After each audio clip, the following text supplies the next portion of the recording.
All right, enough Arsenal. How about some quick hits instead? Let's go, guys. Liverpool are now 15 points clear at the top of the table as they come from behind to beat Southampton 3-1.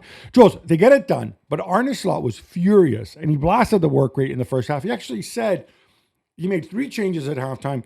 Off came Tsimikas, off came Szoboszlai, off came Curtis Jones, on came Robertson, McAllister, and Harvey Elliott. And asked about the change, he says, I made them because of the work rate, which suggests to me he's saying these guys kind of mailed it in the first half. Yeah.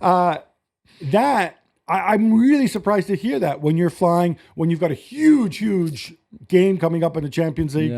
Yeah. I think they took that game for granted a little bit, and maybe when you've played so much and you're so clear of Arsenal and everybody else, when you've been so dominant, and you play a team that is as bad as Southampton, because I know Southampton took the lead in this game, but they are such your friend, yeah.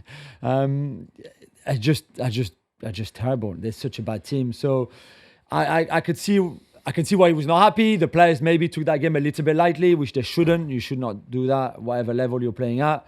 And he got a little bit better in the second half, but still 2 penalties from Mo Salah. They were penalties, and Sugawara gave 1 penalty away in this game, gave 1 penalty away in the reverse fixture in Southampton too, after he came on, which Liverpool won with difficulties too. So yeah, it's just a game that you forget very quickly. I have not spoken to Arne Slot about this, but I think he is concerned, and I keep banging this, about fatigue, about players being tired, about not being as sharp, and losing focus.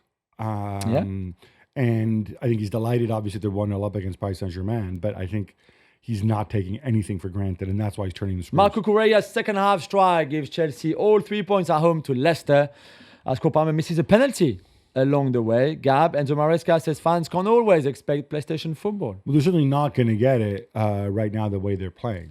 They're tired. They miss Nico Jackson. I don't know what to tell you. Like, you can try Neto up front and Kunko up front. You don't have a center forward. It affects you. Cole Palmer, he had the flu. He didn't train. He demanded to play. He missed it's his first penalty miss after 12 straight. I don't have an issue with him. But when you have people in those conditions, Wesley Fofana playing right back, all these things, this is not a team that's well. Now, that said, they were not good. Credit Leicester, they went mega defensive, and, for a long time it worked. Nottingham Forest ongoing away, Gabby. They beat Manchester City 1-0 on Saturday to stay third in the table, and it's still an uphill battle for Pep Guardiola. Yeah, so they had that run where they lost 1 million games in a row. We're always quoting that scroll or that stat, like, oh, look, they've lost 11 of their last 13 or whatever it was. So this is supposed to be the revival where they move back up the table. They've lost 6 of their last 14. Yeah. Credit to Nottingham Forest. Erling Haaland, 17 touches in this game, 2 shots, neither one on target. You've given him a 10-year contract. 3 touches in the box. 3 touches in the Forest box, man. I mean, we thought, all right, Pep's got his biggest priorities fixing the defense. Biggest priorities figuring out the midfield. We don't know when Rodri comes back, what condition he's going to be in. No, now it's how do I get service to this guy that the club have committed their future on? Yeah. I'm not going to diss Haaland, although he wasn't great. No. But you've got all this talent around you. There's Foden and Bernardo Silva and Savinho and whatever. Doku. And you can't get him the ball? I know. I mean, Foden had 3 touches in the Forest box too. So it's not even that the ball doesn't get to Haaland in the box. The ball doesn't really get much in the box, full stop. Yeah, and to be clear, Forest may be defensive, but it's not like they had Murillo and Milenkovic lined up at bouncers and physically ejecting people whenever they approach the box. It was comfortable for them. Another game, another comeback as Tottenham go from 0-2 down to 2-2 against Bournemouth. Jules, this was one-sided and had a lot to do with some Kepa mistakes. Yeah.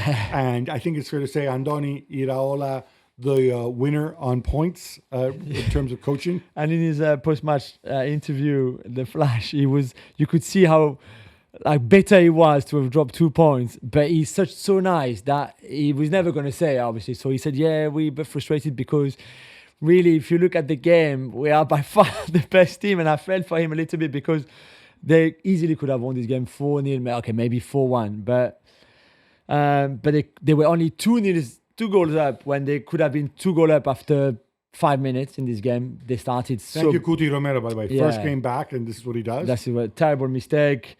Vicario saving Spurs twice early on, and then more through the Captain first Vic. half. Yeah, more through the first half.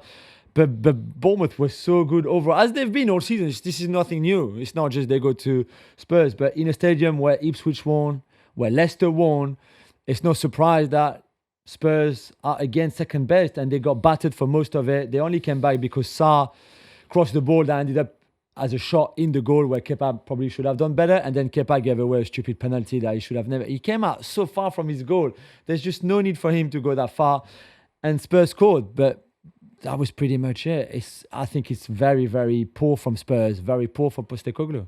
But it's really weird. Like, I get the whole playing your own game, but like to make 0 adjustments against Bournemouth. I know, but it's always been like that. I just don't know. That's where I don't see the direction where the Spurs team is going. Maybe they retired from the Alkmaar game. This was way back on Friday, but that late João Pedro penalty gave Brighton a 2-1 win over Fulham. Jules, they're 6th. 1 point behind 5th place City. Can you imagine Brighton and Hove Albion? Little Brighton and Hove Albion in the Champions League. Yeah, I mean, let's be honest. The only exciting thing right now in the Premier League is the battle for who's going to finish probably 4th and 5th. 5th will qualify for Champions League because 1st, 2nd, and 3rd, unless something dramatic you're ready happens. to annoy Nottingham Forest. Yeah, unless something bad happens, but because they defend so well, they will get there, I think.